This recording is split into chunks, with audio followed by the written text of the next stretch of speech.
Papalit natin. Dito na naman ako sa lutuhan, so bibili na naman tayo ng spreadsheet. No?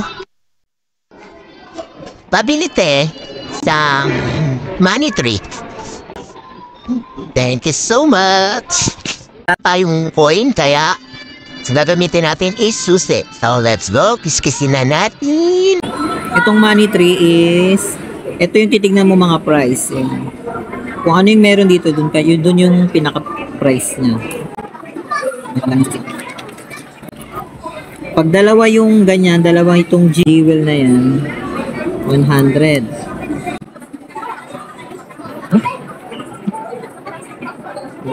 Oh, wala din.